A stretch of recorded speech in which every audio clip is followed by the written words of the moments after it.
Early voting for the 2024 general election began in all wards in Chicago on March 4th. Residents anywhere in the city are able to vote at an early voting site, such as this one in Westtown. This year's election might seem like a sort of deja vu, as the two presumptive candidates, Donald Trump and Joe Biden, were on the ballot in the last election in 2020. I'm in between, not a rock and hard place. I'm not going to vote for Donald Trump, but I've been somewhat disappointed with the fact that Joe Biden is running. The Supreme Court's ruling to allow Trump to remain on the ballot in Colorado has residual effects here in Illinois, where a judge had barred him for his role in the January 6th insurrection. So we're all watching this to see what's going to go down with court cases and what's going to actually happen. I feel like something will still happen between now and the election. I don't know what it is. Primary elections are typically used as a sort of barometer to gauge how voters are feeling. Current issues such as the invasion we got in Texas.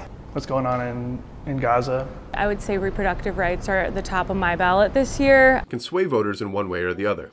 One issue that is being spoken about across the country are the candidates' ages. Absolutely, it's a concern.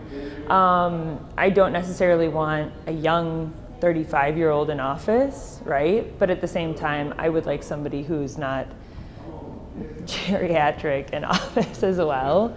A local issue that made its way into this year's ballot is the Bring Chicago Home referendum. I think if you're selling the home for more than $1 million, the tax will go up. The referendum asks voters if the city should change the city's flat property tax rate to 0.75% to 0.6% for sales of $1 million in value. Supposedly that money is going to address some of the homeless situation here, which we have to deal with.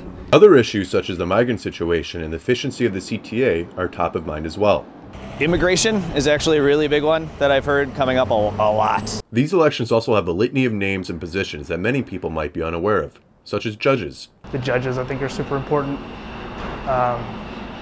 because they affect people's lives every day. So, aside from campaign signs that you might see in front of public buildings, there hasn't been much information about these candidates. I'm honestly talking to a lot of people that didn't even realize there was an election going on. But we have here booklets of the candidates if they want to review them. The people working the elections get up early. We're here from 9 to 5 every day to ensure that everyone is able to vote at their convenience and on their own time. We've seen kind of the same flow so far.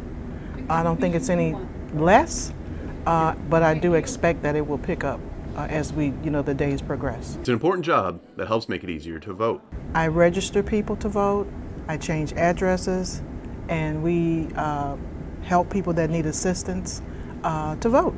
Although it's the same two candidates on the ballot, It feels like a big election year coming up, obviously, with Trump potentially being on the ballot and things like that. I feel much more engaged this year. Election day is still a week away, but sites like these allow folks who would rather come out and vote early to do so.